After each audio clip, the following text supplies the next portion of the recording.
출애굽기 15장 22절부터 27절까지 제가 읽습니다.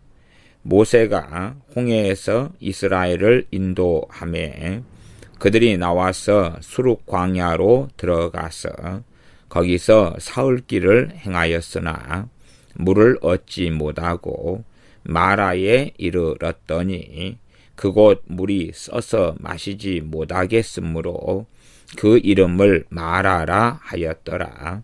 백성이 모세를 대하여 원망하여 가로되 우리가 무엇을 마실까 하며 모세가 여호와께 부르짖었더니 여호와께서 그에게 한 나무를 지시하시니 그가 물에 던짐에 물이 달아졌더라.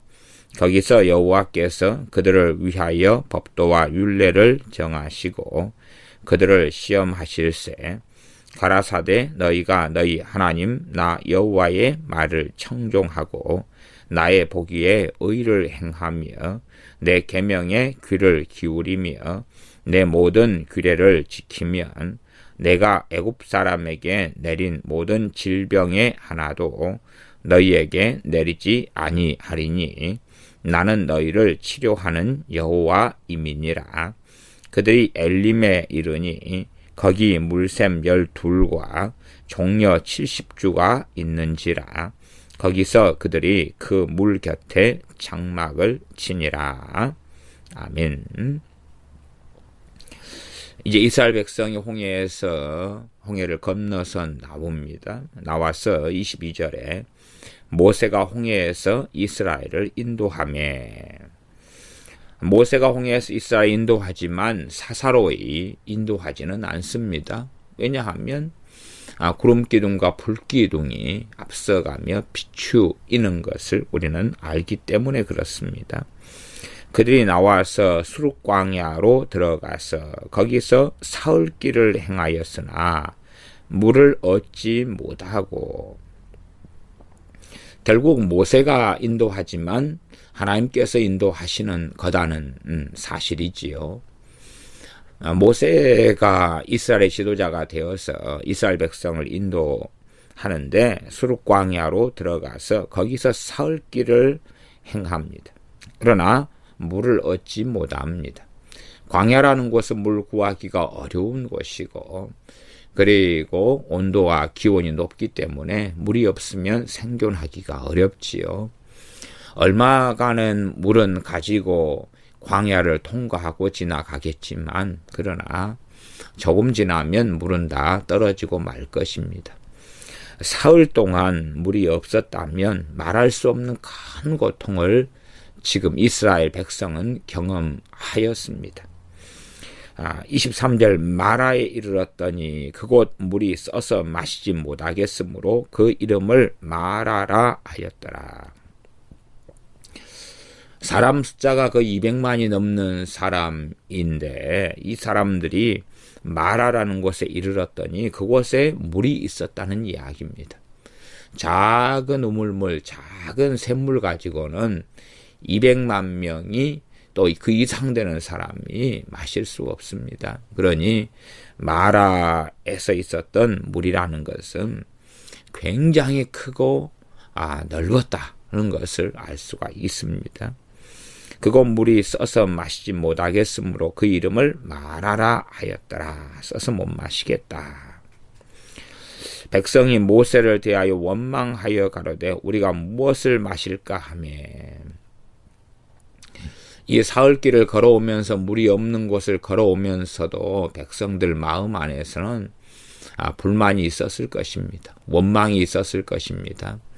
그리고 그 길을 걸어오면서 하나님께서 우리를 돌보시고 이끄신다는데 왜 물이 없는 거야? 왜 우리가 하루 길을 걸어가서 거기에 머물면 거기가 물이 샘이 터져야 되고 물이 있어야 되고 고기가 있어야 되고 뭐든지 차고 넘쳐야 되고 그 다음에 또 다음 날 길을 걸어가면 가는 도중에서나 목마를 때나 아니면 거기에서 텐트를 쳤을 때 되면 거기에가 모든 게 다 갖춰져 있고 준비되어졌어야 할 거야. 근데 왜 그렇지 않은가?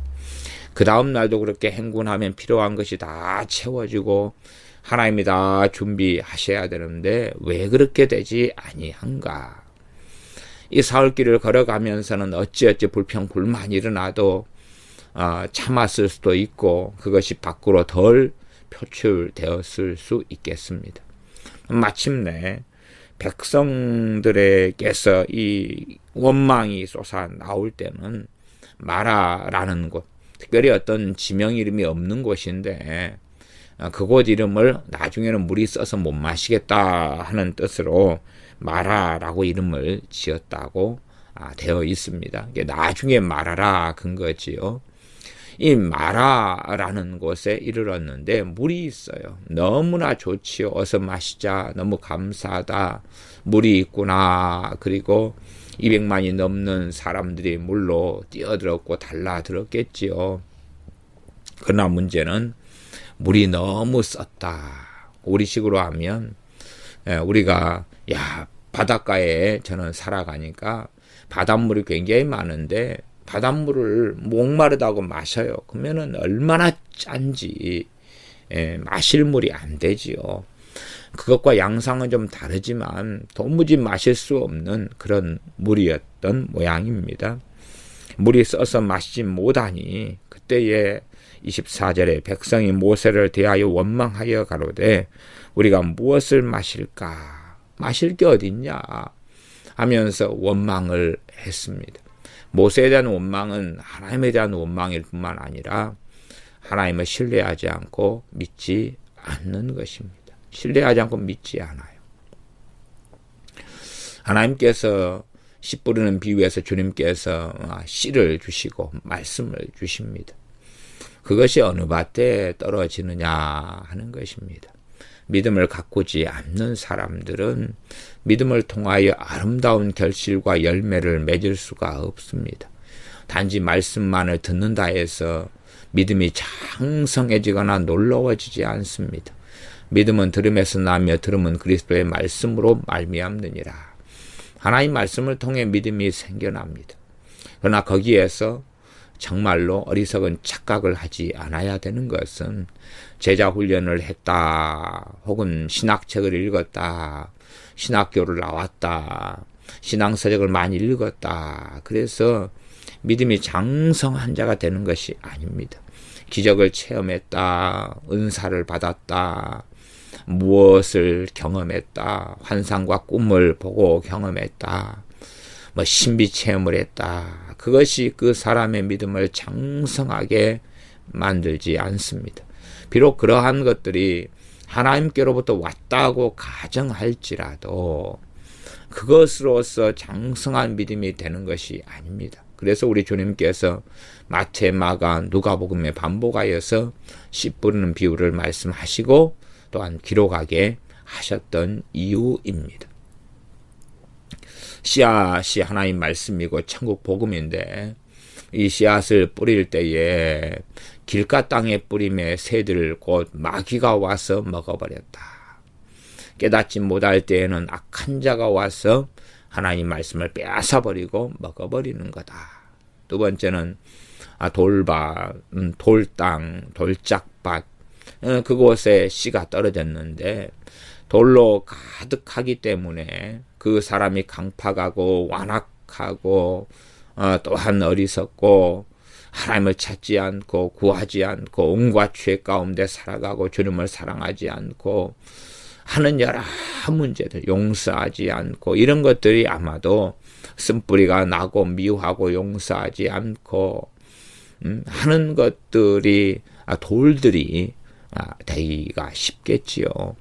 그러한 돌들이 가득한 밭에 씨를 뿌렸는데 어떻게 씨에서 싹이 나고 뿌리가 나지만은 깊이 있게 뿌리가 내리겠습니까? 뿌리가 얇게 내리고 그 상태에서 이제 문제는 풍성한 비가 주어지고 따뜻한 바람이 주어지고 모든 조건이 다 좋으면 좋은데 환란이 일어났다고 그럽니다.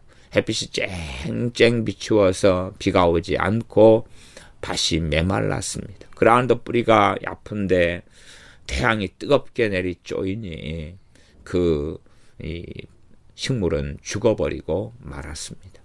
그런 것처럼 말씀이 나여 환란이 일어나며 그 넘어지는 사람이 되었다 하는 것처럼 말씀이 환란을 만날 때에 그때에 그 말씀을 잃어버리는 사람, 하나님을 불신앙하고 신뢰하지 않는 사람, 단지 신학책을 100권, 200권, 300권 읽었다 해서 신학교를, 신학대학원을 또한 박사 과정을 나왔다 해서 그 사람이 믿음의 사람이 되지 않습니다. 제자훈련을 3년 받고 어떤 영성단체에서 3년을 지냈다 그래서 믿음의 장성한 사람이 되지 않습니다. 하나님의 말씀을 가지고 삶을 살아나가야 됩니다. 신앙생활, 교회생활 따로, 직장생활 따로 이어서는 안 되고 교회에서 세워지고 거기에서 힘을 얻고 위로를 얻고 그런 다음에 직장생활은 주님의 빛과 소금이 되는 자리고 하나님과 함께하는 자리고 가정생활도 마찬가지고 거기에서 하나님의 말씀을 가지고 승리해야 되고 그 하나님을 신뢰하고 말씀을 신뢰하고 붙잡는 길을 걸어갈 때에 그때에 믿음이 조금 성장해 갑니다. 가시 덤불박 같은 경우는 온갖 근심과 재리의 유혹에 빠지고 염려에 빠져서 결실하지 못했다. 어찌 염려가 가득하고 돈을 사랑하는 게 세상을 사랑하는 중심에 놓여 있는데 돈의 유혹에 빠져서 살아가고 탐욕에 젖어서 살아가는데 하나님 말씀이 정상적으로 자라거나 믿음이 성장할 수 자체가 없는 것입니다. 그래서 근심이나 염려가 가득한 사람들은 그 사람들의 믿음은 제대로 된 믿음이 아니다. 결실하지 못하는 믿음이다.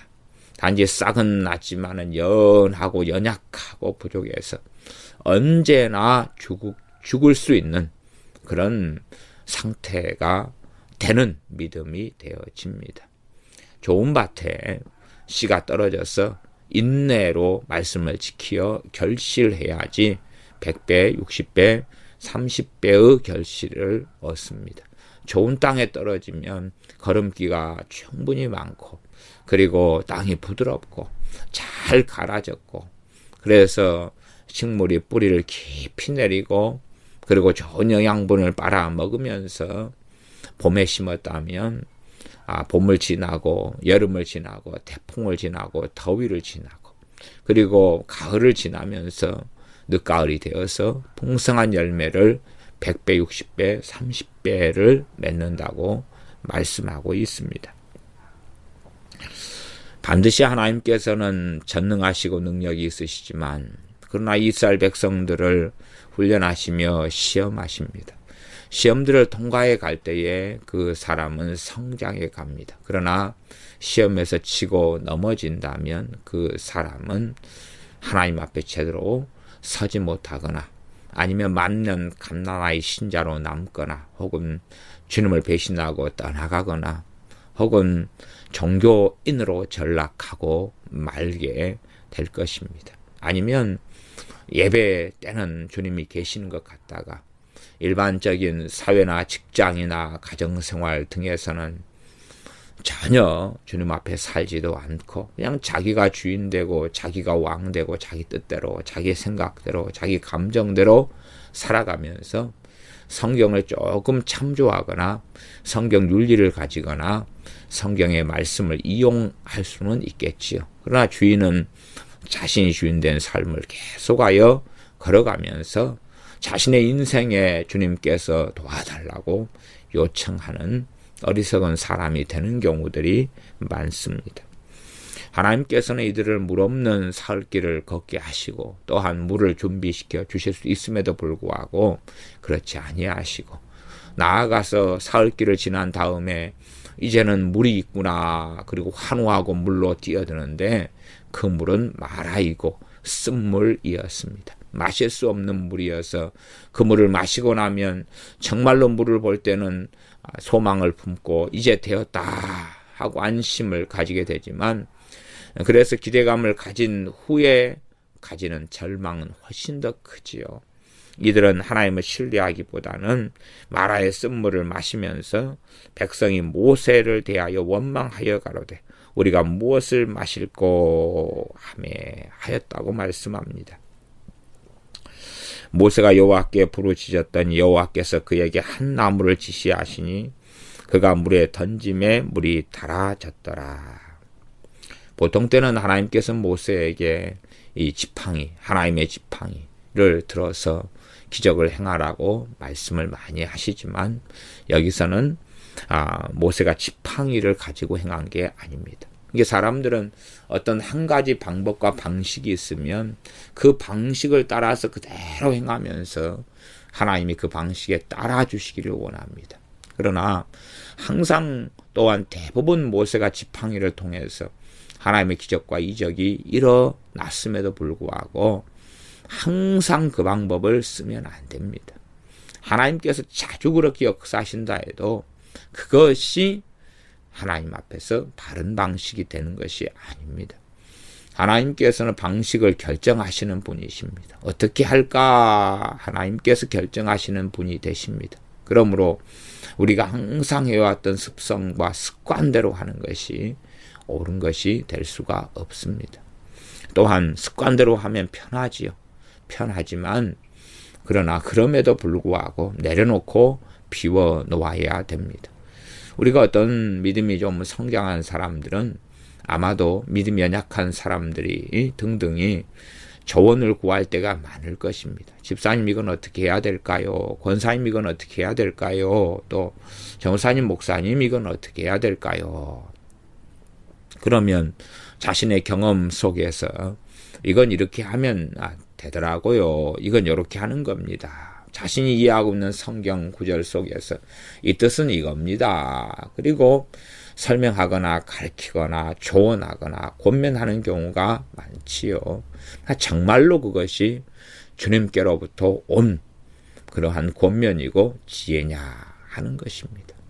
그럴듯하고 괜찮고 또 어떨 때는 맞았던 이야기가 사실은 틀린 이야기가 얼마든지 될 수 있습니다.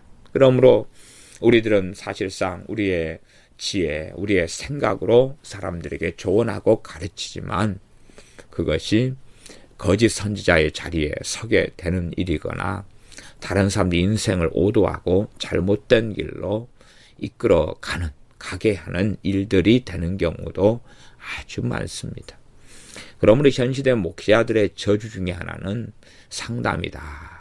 어떤 것을 묻고 자기 생각, 자기 경험, 자신이 살아왔던 어떤 지혜에 따라서 가르치고 말하면서 이 성도님들의 삶을 잘못 인도하는 것. 그것이 목사들이 하나님께 받을 더 큰 심판 가운데 속한 그런 저주가 되어지는 것을 저는 봅니다. 모세가 여호와께 부르짖습니다. 25절 여호와께서 그에게 한 나무를 지시하시니 그러지 모세가 하나님께 주신 하나님의 지팡이를 들고 마라의 쓴물을 탁 건드리니까 그러니까 마라의 쓴물이 달아진 게 아니라 여기서는 기도합니다. 홍해 앞에서는 하나님께 기도하며 하나님께서 뭐라 그러십니까? 너는 어찌하여 부르짖느뇨? 그러지 말고 일어나서 지팡이를 들고 홍해 위를 향해서 그 지팡이를 펴서 펴라 그렇게 말씀하고 그 말씀에 따라 행할 때에 밤새도록 하나님께서 바람을 동풍을 불게 하셔서 홍해물을 가르셨습니다. 그러나 여기서는 하나님께 기도하고 부르짖으니 여호와께서 그에게 한 나무를 지시하십니다. 기도하고 하나님께서 기도에 대한 응답을 하십니다. 여기서는 부르짖었다 그러죠. 그걸 간구라 그럽니다. 간구 기도. 어떤 어리석은 사람들은 부르짖는 것을 가리켜서 복물적인 울음이나 괴성을 지르거나 의성어를 바라거나 꼬집으면 아야 하는 것처럼 그렇게 하는 것을 부르짖는 기도라고 착각하고 잘못 가리키는데 그런 사람 중에 한 명이 얼마 전에 돌아가신 정원 목사님 같은 사람이 그런 사람이었습니다. 그런 부르짖는 것은 아주 잘못된 것입니다. 성경에 부르짖는 것하고는 전혀 다른 것입니다. 참된 부르짖는 것은 간절하게 정확한 내용을 가지고 하나님께 나아가서 기도하는 것입니다. 그래서 물이 쓴물에 대하여 하나님께 이 상황을 어떻게 해야 됩니까? 혹은 하나님 마실 물이 없습니다. 하나님 이 마라에 쓴물이 있는데 이것을 가지고라도 어떻게 해야 됩니까? 하는 등등의 모세가 기도를 하였을 것입니다. 그때 여호와께서 그에게 한 나무를 지시하시니 그가 물에 던짐에 물이 달아졌더라. 좀 영적인 해석을 하자면 이 나무가 첫째는 우리 주 예수님이 되실 수 있는 예표일 수 있고 또한 십자가에 대한 예표일 수가 있겠습니다. 이 쓴물이 우리라면, 사람이라면 쓴물이 우리 부패하여서 절대 하나님 앞에 이 죄 문제를 해결할 수도 없고 전능하신 하나님께 나아갈 수도 없고 악하고 부패하여서 하나님께 나아가는 길이 막혔을 뿐만 아니라 영원한 진노와 심판 아래 놓이게 된 어쩔 수 없는 죄인들, 이 죄인들에게 한 나무, 하나님께 지시하신 한 나무를 그 물에 던지니까 물이 달아집니다. 쓸모없는 쓴물이, 구원받을 수 없는 자들이 십자가를 통하여, 우리 주 예수 그리스도의 십자가를 통하여 단물, 마실 수 있는 물, 이렇게 변하는 것이 복음에 대한 예표로 이렇게 이해할 수도 있습니다. 모세 그가 물에 던짐에 물이 달아졌더라. 거기서 여호와께서 그들을 위하여 법도와 율례를 정하시고 그들을 시험하실세. 그들을 위하여 거기는 어디입니까? 마라지요. 마라의 쓴물, 그리고 쓴물을 달게 하여서 그 물을 마시지요. 이스라엘 백성이 얼마 전까지는 홍해를 건널 때는 이게 단지 3일 전입니다. 3일 전. 3일 전은 하나님을 경배하였더라. 하나님을 믿었더라. 모세를 믿었더라. 그렇게 나와 있지요. 한번 한 장을 앞에 넘겨서 봐보실까요? 사흘길을 걸어갔으니까 거의 한 3일 전입니다. 14장 31절이지요. 14장 31절은 이스라엘이 여호와께서 애굽 사람들에게 베푸신 큰 일을 보았으므로 백성이 여호와를 경외하며 여호와와 그 종 모세를 믿었더라. 홍해의 큰 기적 앞에 또한 바로와 그 군대에서 건져주시는 하나님의 큰 기적과 이적 앞에 나아가서 15장 1절부터는 모세와 이스라엘 자손이 노래로서 하나님께 찬송하는 것이 나와 있습니다. 나아가서 이 미리암 선지자가 먼저 소고를 치면서 하나님께 나아가며 하나님 앞에 춤추며 찬양할 때에 모든 여자들도 거기에 동참하며 하나님께 찬양하며 소고를 치며 춤춘 것을 봅니다. 이것이 기껏해야 3일 전의 일이다 그 말입니다. 그러나 이 단지 물 없는 3일을 제대로 견디지 못하고 마라 앞에 서서는 모세를 원망하지. 모세를 원망하는 건 하나님 원망하는 것입니다. 왜? 그 길로 마라까지로 인도하신 분이 모세가 아니라 하나님이셨기 때문에 그렇습니다. 그 마라에서 거기에서 여호와께서 그들을 위하여 법궤와 율례를 정하셨다. 그리고 그들을 시험하셨다고 말씀합니다. 이제 구체적인 법도와 율례는 시내산에 도착하여서 그때 구체적으로 주어지고 받겠습니다. 거기에서 하나님께서 이스라엘을 위한 법도와 율례를 정하셨다는 건 압니다. 정한 것이 공포되고 발표된 것은 나중에 일이 되어지지요. 그래서 법도와 율례는 이스라엘 백성을 위한 것입니다. 그들을 무너뜨리거나 시험해서 단지 핍박하기 위한 그런 것이 아니라 이스라엘을 살리고 세우기 위한 것입니다. 우리가 출애굽기 나중에 가다 보면 시내산에서 모세가 40일 있는 동안에 내려오지 않으니까 금송아지를 만들면서 하나님 앞에 범죄하고 잘못합니다. 그리고 하나님께서 그 범죄한 그들을 모세의 기도 등을 통하여서 용서하시지만 그러나 이제 너희가 여기서 출발해서 떠나라 그럽니다.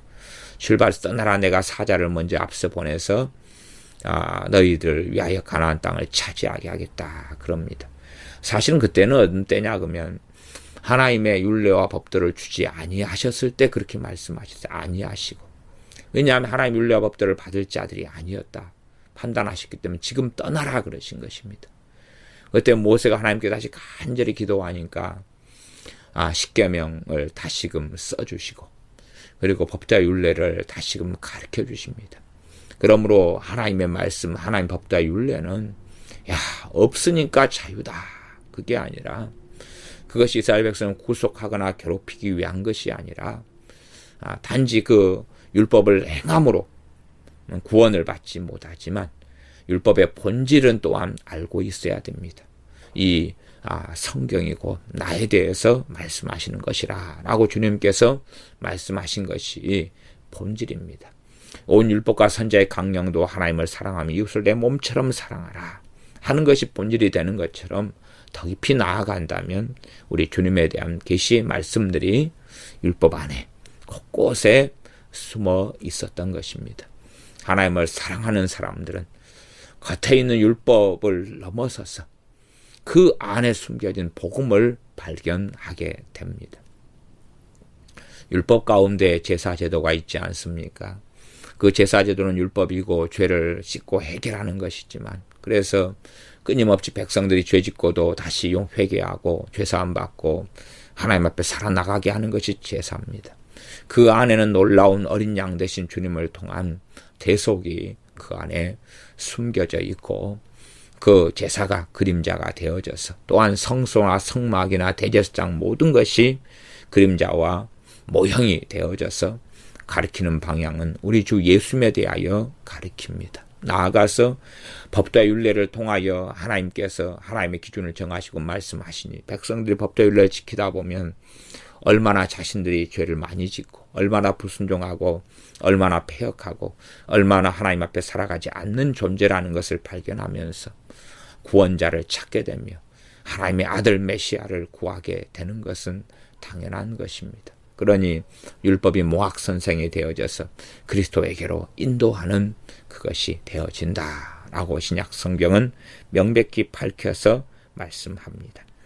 26절입니다. 가라사대 너희가 너희 하나님 나 여호와의 말을 청종하고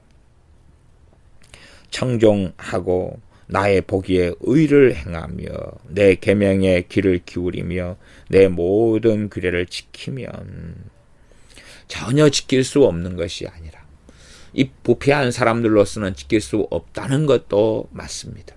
그러나 그러기 때문에 하나님의 은혜가 필요하고 노아 같은 사람도 하나님께 은혜를 입었더라. 그러니 그가 당대의 의인이 될 수 있었던 것입니다. 욥도 하나님께서 산울로 둘러주심에 그가 의로운 삶을 살았던 게 가능합니다. 정말 하나님 앞에 살려는 사람들에게는 그 자신의 힘으로는 법도와 율례를 제대로 행할 수 없으나 하나님의 은혜가 임하였던 것입니다. 에녹 같은 선지자가 어떻게 자신의 힘으로 하나님의 법도 율례를 행하며 하나님을 경외하며 살 수 있었겠습니까? 아마 에녹 선지자라 할지라도 자주 넘어지고 쓰러질 수밖에 없었고 그래서 65세 때에 이 아들을 낳은 다음부터 전능하신 하나님과 300년 동행했다고 성경에 기록합니다. 그렇다면 65세 때까지는 에녹 선지자라 할지라도 자주 넘어지고 쓰러지며 죄로 인하여 애통했다는 것을 알 수가 있습니다. 그러나 에녹 선지자는 그러기 때문에 다시 하나님을 의지하고 엎드리고 그때의 성령님께서 임하시고 또한 은혜를 주시면서 그가 법도 율례를 지키는 삶, 하나님의 능력에 의하여 하나님의 말씀을 준행하는 삶이 가능했다. 하나님과 동행하는 삶이 하나님의 은혜에 의하여 가능했다는 것을 압니다. 그러므로 구약 성경의 율법과 율례가 계속하여 나올 때 끊임없이 반복되는 것은 하나님의 은혜에 대한 것입니다. 하나님께서는 자신에 대하여 선포하십니다. 모세 앞에서 선포하십니다. 은혜로우시며 노하기를 더디하시며 선포하십니다. 요나 선지자가 니느웨 백성들을 심판하시는 하나님을 기다리지만 그러나 결국은 하나님에 대하여 하나님께서 은혜로우시며 노하기를 더디하시며 또한 하나님께서는 심판하시기보다 용서하시는 하나님이시다는 고백을 요나 선지자는 하고 있습니다. 그런 것처럼 하나님께서 이 율례와 법도를 정하시는 것은 이들을 멸망시키거나 괴롭히기 위한 것이 아니라 그것을 통해서 첫째는 하나님의 은혜가 아니면 살 수 없다는 것을 깨닫게 하심이고, 법과 율례를 통해서 하나님의 은혜 가운데 법과 율례를 지키는 길을 걷게 하시며, 또한 무엇보다 참된 메시아 그리스도께서 오셔야지만이, 그리스도를 통하여서만이 이 법도와 율례가 가리키는 방향이 그리스도일 뿐만 아니라 법과 율례를 지키는 것이 가능해지며 하나님을 기쁘시게 하는 것이 가능하다는 것입니다. 실제로 구약시대에 어떠한 하나님의 사람들은 이 법과 율례를 자기 힘으로가 아니라 하나님께서 함께 하시고 은혜 주심으로 지키는 것이 가능했고, 그리고 하나님 앞에 서서 의로운 삶을 사는 것이 가능했습니다. 그럴진데 신약시대에 살아가는 우리는 우리 주 예수님을 힘입어서 나아가 주님께서 보내신 보혜사 성령을 통하여서 법과 율례를 지키며 하나님 앞에 사는 삶이 가능해졌고, 그러한 삶의 부르심 속에 우리는 있습니다. 이스라엘 백성에게 너희가 너희 하나님 나 여호와의 말을 청종하고는 듣고, 그 말이죠. 듣고죠. 나의 보기에 의를 행하며 내 계명의 귀를 기울이며 내 모든 규례를 지키면, 그런 것입니다. 이스라엘 백성들은 하나님 말씀을 지킬 마음도 없고 하나님 말씀을 청종하지도 않고 의를 행하지도 않고 계명의 귀를 기울이지도 않고 내 모든 규례를 지키지도 않으면서 모든 것이 다 주어지기를 바라는 자리에 있습니다. 실제로 우리 주 예수님을 통하여서 그 큰 구원을 받은 사람들은 이 구약에 살아갔던 사람들보다 더 큰 은혜를 받은 사람들이기 때문에 더 하나님을 사랑하며 빚진 자 되어서 하나님을 더 영광스럽게 해야 됩니다.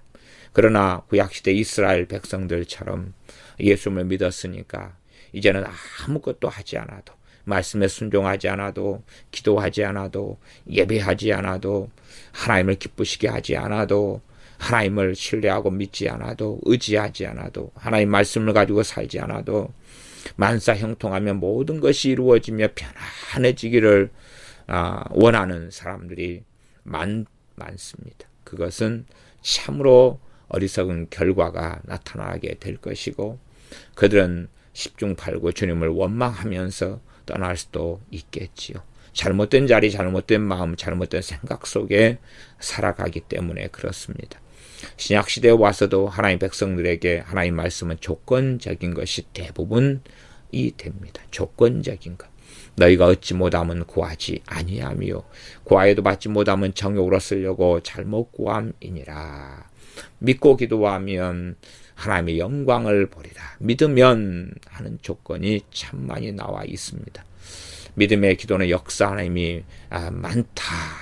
믿음의 기도가 없다면 의인의 간구도 역사하는 힘이 많다. 의인의 간구, 믿음의 기도. 믿음의 기도는 병든 자를 일으키리니 의인의 간구는 역사하는 힘이 많으니라. 의인의 간구가 아니라면, 믿음의 기도가 아니라면 어찌 병이 치유되며 놀라운 하나님의 역사가 나타나겠느냐 하는 것이지요. 그러나 자기를 돌아보기보다는 책임을 하나님께 떠넘기기를 원하고, 혹은 환경이나 부모나 다른 것에 책임을 떠넘기는 어리석은 삶을 살아가는데 하나님 앞에서 잘못된 잘하는 판결을 받게 되어집니다.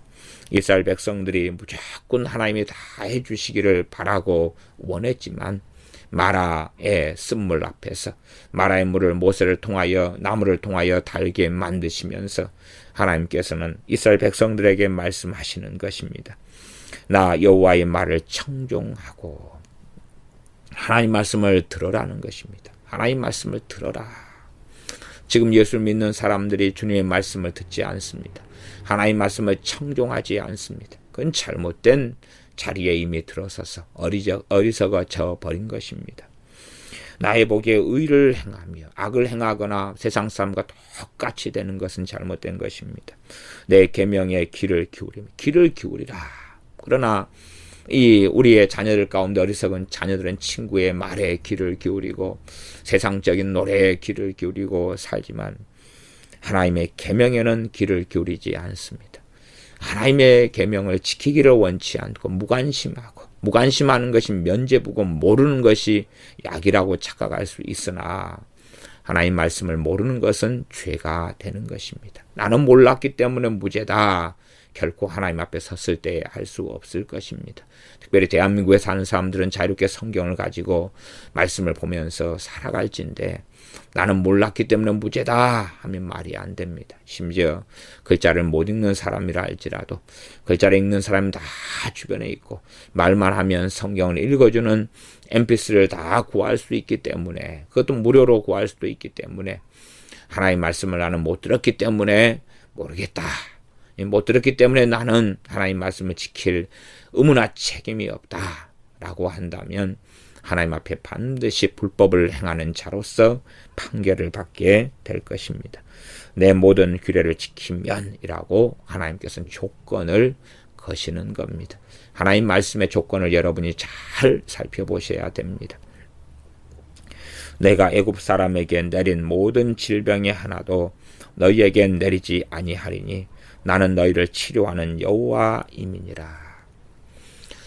그래서 실제로 질병이 치유되는 것 가운데 참 중요한 것이 있다면 그것은 첫째는 회개입니다. 첫째는 회개.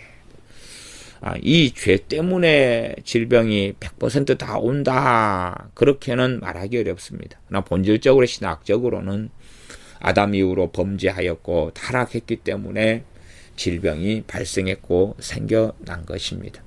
직접적으로 한 개인의 죄가 질병을 가져왔느냐 그럴 때에 그런 경우가 많이 있다. 또한 그렇지 않은 경우도 있다. 그렇게 말씀드리겠습니다. 본질적으로 죄인이기 때문에 질병이 발생하지만 직접적인가 간접적인가 원죄적인가 하는 문제로 가면 상당히 복잡한 문제가 되지요. 이제 아프리카식으로 이야기한다면 부모가 이 동성애에 빠지거나 혹은 에이즈에 걸려서 그래서 성적인 범죄를 통하여 동성애 등을 통하여 에이즈에 걸려서 그것이 아이를 임신할 때에 그 에이즈가 전염이 되어져서 그렇게 해서 에이즈 질환자로 태어난다면 정말 그 아이가 죄를 지었기 때문에 에이즈 환자가 되었다 이렇게 말한다면 상당히 틀린 이야기가 되고 말 것입니다. 어떻게 하면 그 아이를 에이즈에서 치료하고 고칠까 하는 것을 우리가 전념해야 되지. 그 아이에게 이제가 에이즈 환자 태어난 아이에게 회개해라. 그러면 곤란한 이야기가 되겠지요. 우리 주님께서 중풍병자를 만나셔서 너의 죄를 사노라 말씀하셨습니다. 그 중풍병자의 중풍병은 죄 때문에 생기는 거였다는 것을 우리가 살펴볼 수가 있는 것이지요. 나아가 야고보서 5장 같은 경우도 이 죄 지은 병 걸린 사람이 교회 장로님들 청하에 기도하면서 서로의 죄를 고하며 라는 말씀이 있습니다. 그러므로 어떤 사람들의 질병은 죄와 직접적인 연관이 있고 그 죄를 다루어 갈 때에 치유가 빠르고 효과적이라는 것을 알 수 있습니다. 나아가서 죄를 안 짓기 때문에 된다는 것이 아니라 죄는 수동적인 측면과 적극적인 측면이 있습니다. 말하자면 내가 어떤 잘못을 안 하니까 죄를 안 지었다가 아니라 하나님께서 명령하시는 것을 순종하지 않으면 죄를 짓는 것입니다. 하나님께서 하지 말라는 것을 해도 죄지만 하나님께서 하라는 것을 안 해도 죄라 그 말입니다. 내가 보기에 나의 보기에 의를 행하며 의를 행하라. 그런데 의를 행하지 않으면 죄가 되는 거지. 사람들은 악인들, 죄인들, 정말 못된 사람들과 비교해서 야, 저 사람들은 저렇게 나쁘게 사는데 나는 그렇지는 않다라는 자기 합리화를 하지만 그러나 하나님께서 명령하신 것을 지키지 않으면 그것이 큰 범죄가 됩니다. 그러므로 실상은 우리가 하나님의 말씀을 지키고 살아갈 때에 우리의 치료는 더 확실시되고 효력 있게 됩니다. 우리가 의를 행하며 살아갈 때에 우리가 이 26절 말씀을 우리의 말씀으로 가져올 수가 있겠지요. 또한 의를 행하면서 그렇지 않은 삶에 대해서 회개하면서 성령의 도우심을 따라 의의 길을 걸어갈 때에 전능하신 하나님께서, 우리 아버지께서 나는 너희를 치료하는 여호와임이니라 하는 말씀이 이루어지게 됩니다. 또한 병상 중에서 우리가 얼마나 하나님을 기쁘시게 하지 아니하였고 범죄하였고, 또한 하지 말라는 것을 끊임없이 하고 살아왔고, 하라고 명령하신 것을 얼마나 불순종하며 행하지 않았는가를 깊이 있게 깨닫고 하나님께 회개로 나아갈 때에 우리가 치료를, 하나님의 주시는 치유를 받을 수 있는 길이 활짝 열리게 되어집니다. 전능하신 하나님께서는 나는 너희를 치료하는 여호와임이라 말씀하시면서 우리가 하나님 말씀을 지키고 규례를 지키며 명령을 지키며 의를 행하며 하나님 말씀을 청종하며 하나님의 계명의 길을 기울이라 그렇게 말씀하십니다. 그러므로 우리 자녀가 건강하게 자라려면 우리 자녀들에게 하나님 말씀의 길을 기울이고 청종하며 하나님의 말씀에 따라 의를 행하는 것을 가르쳐야 될 것입니다. 27절입니다. 그들이 엘림에 이르니 거기 물샘 12과 종려 70주가 있는지라. 거기서 그들이 그 물 곁에 장막을 치니라. 이 마라에서 이제 쓴물을 달게 하시는 하나님의 이 도움을 통하여서 그래서 물을 마시고 조금 있다가 걸어가니 그들이 엘림에 이르렀다. 거기에 물샘 12이 있고 종려 70주가 있는지라. 실제로 우리가 그 김승학 집사님 떨기나무 또 간증 자료들 사진들 또 김승학 집사님만이 아니라 미국의 또 동일한 이 사우디에 가서 그래서 거기에 있는 모세의 그 제단이라든지 혹은 실제로 사우디에 있는 고 지도들 옛날 지도들을 보면 거기에 있는 지명들이 전부 다 성경에 있는 것과 다 맞아떨어집니다. 그리하지 지금의 시나이 반도 애굽 땅에 계속하여 속해 있었던 시나이 반도에가 시내산이 있는 것은 사실은 잘못된 해석이 되어집니다. 그래서 시나이 반도에 시내산이 있다. 그리고 이제 이집트로 시내산 관광을 가는 사람들, 그건 어리석은 자리에 있다 말씀드리겠습니다.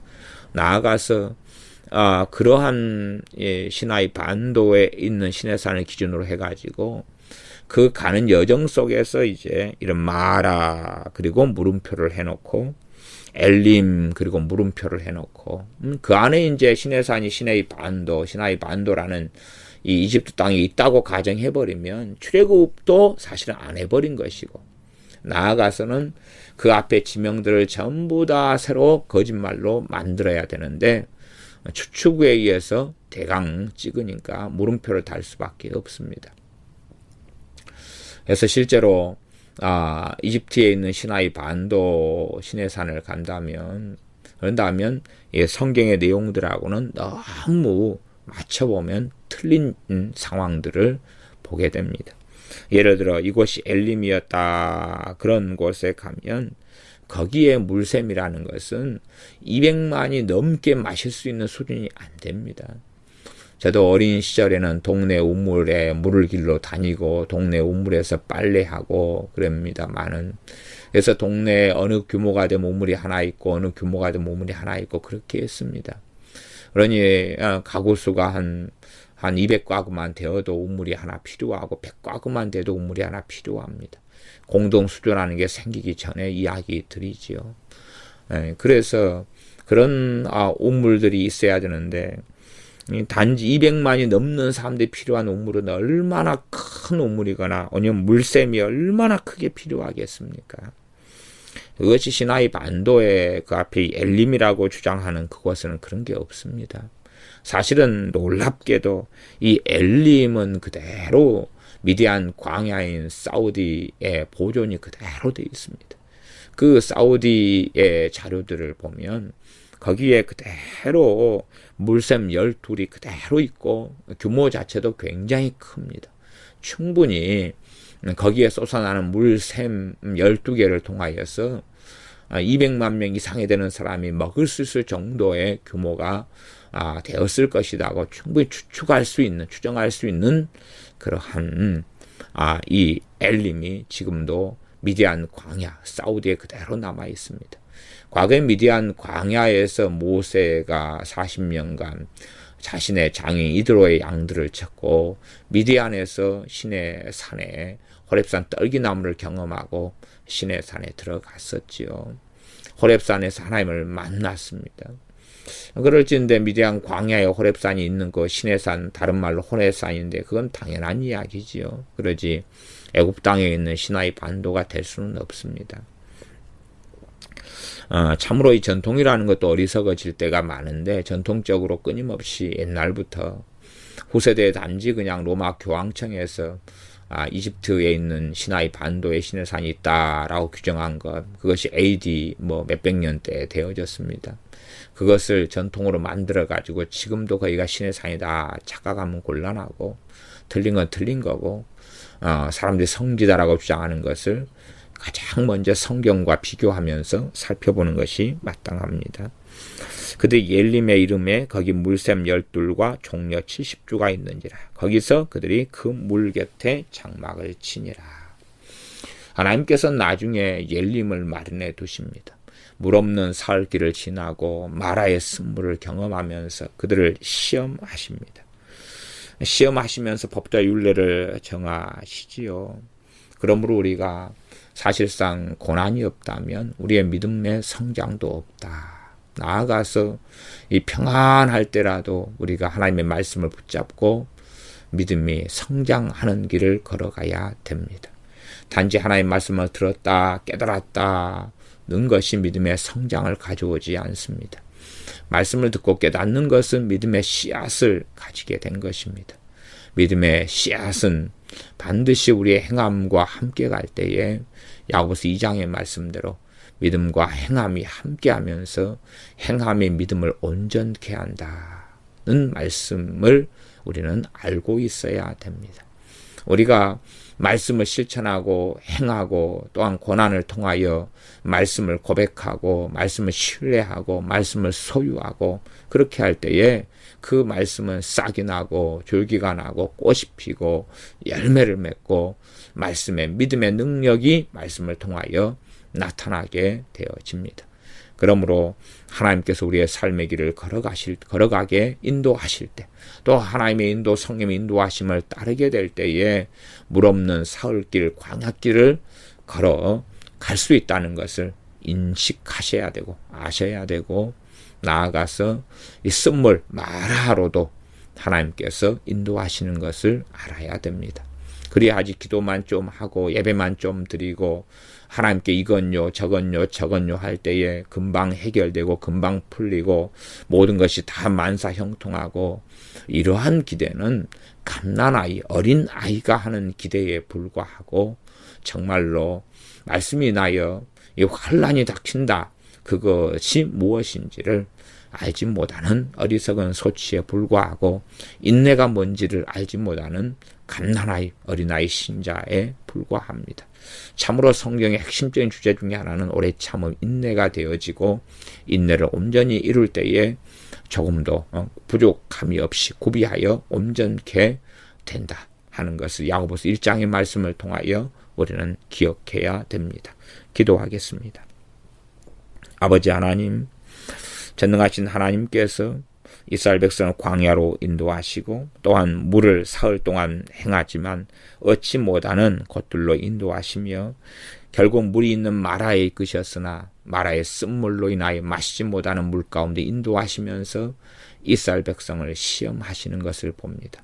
하나님께서는 동일하시기 때문에 또한 우리를 하나님의 자녀로 대우하시며 양육하시기 때문에 우리도 동일하게 하나님의 말씀을 듣고 깨닫고 믿는 삶을 살아가지만 이러한 고난의 길들 또한 물 없는 사흘 길들을 통하여 우리를 시험하시며 우리가 하나님의 말씀을 참으로 소유하고 믿는 사람이 되기를 원하시오매 우리가 어리석어서 오늘 하루 잠깐 기도하면 모든 것이 풀려가고 내일 잠깐 기도하고 설교만 들어도 모든 것이 해결되고 하는 착각이 아니라 말씀을 듣고 말씀으로 살아가고 다시 말씀을 깨닫고 말씀을 붙잡고 살아가고, 때론 하나님의 말씀을 붙잡아도 당장에 무엇이 성취되고 이루어지지 않을지라도 살아계신 하나님을 신뢰하고 살아가면서 어느 때 주시는 엘림에 이르르게 하여 주시옵소서. 예수님의 이름으로 기도하옵나이다. 아멘.